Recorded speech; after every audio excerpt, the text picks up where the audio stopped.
Dari tanah Pacitan yang sederhana, lahirlah seorang putra terbaik bangsa, Bapak Susilo Bambang Yudhoyono. Sosok yang ditempa disiplin militer, namun berhati lembut bagi rakyatnya. Sebagai presiden ke-6, ia menjadi penerang di masa transisi, menghadirkan kepemimpinan yang teduh, visioner, dan penuh pengabdian bagi negeri. Pertama, nilai berorientasi pelayanan. Nilai ini tercermin pada kepemimpinan Bapak SBY melalui kebijakan yang pro rakyat, sikap santun dan humanis dalam berkomunikasi, serta upaya memperkuat reformasi birokrasi agar pelayanan publik lebih efektif dan transparan. Misalnya, program bantuan langsung tunai untuk warga miskin akibat kenaikan BBM, Jamkesmas untuk akses kesehatan, dan bantuan operasional sekolah untuk biaya pendidikan. Akuntabilitas atau sikap bertanggung jawab adalah salah satu nilai fundamental dalam kepemimpinan, terutama bagi seorang tokoh nasional. Sikap ini bukan hanya sebatas pertanggungjawaban hukum, tapi juga mencakup moral dan etika.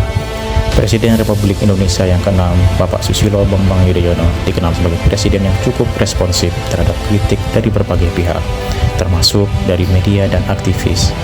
Ia tidak menghindari kritik, melainkan menggunakannya sebagai masukan untuk perbaikan. Tentu sikap tersebut menunjukkan bahwa kesediaannya untuk mempertanggungjawabkan setiap langkah dan tindakan yang diambil. Profesor Dr. Haji Susilo Bambang Yudhoyono Master of Art adalah teladan nilai dasar berakhlak khususnya kompeten. Sejak muda, beliau menempuh pendidikan militer di dalam dan luar negeri hingga meraih gelar master dari Webster University dan doktor dari IPB. Tidak hanya prajurit, beliau juga seorang pendidik yang pernah menjadi dosen sesquad, pembicara di berbagai universitas dunia, dan pendiri Universitas Pertahanan Indonesia. Pada tahun 2014, beliau dikukuhkan sebagai guru besar bidang ilmu ketahanan nasional. Dengan karya, buku, dan gelar kehormatan dari berbagai universitas, beliau membuktikan bahwa kompetensi bukan hanya untuk diri sendiri, tetapi untuk diwariskan kepada bangsa dan generasi penerus Indonesia. Bapak SBY juga dikenal dengan keharmonisan dan kehangatannya. Beliau pernah mengundang anak-anak bangsa ke Istana Negara dalam program beliau yang bertajuk Sehari Bersama Presiden. Beliau menyambut mereka dengan tangan terbuka, senyum yang hangat, dan wajah yang ramah tamah. Loyal. Presiden SBY merupakan sosok yang menunjukkan loyalitasnya terhadap Indonesia dalam bentuk menjaga persatuan dan kesatuan negara dengan bukti nyata pemberantasan terorisme di Bali dan perjanjian Helsinki, yaitu perjanjian dengan separatisme GAM, Gerakan Aceh Merdeka, yang berdampak terhadap kesatuan dan persatuan negara yang tetap utuh. Bapak Susilo Bambang Yudhoyono atau dikenal dengan SBY adalah sosok pemimpin yang dikenal setia dan penuh pengabdian. Kesetiaan itu terus beliau jaga ketika menjadi Presiden Republik Indonesia ke-6 selama 2 periode. Bapak Susilo Bambang Yudhoyono memimpin negara dengan menempatkan kepentingan rakyat sebagai prioritas utama.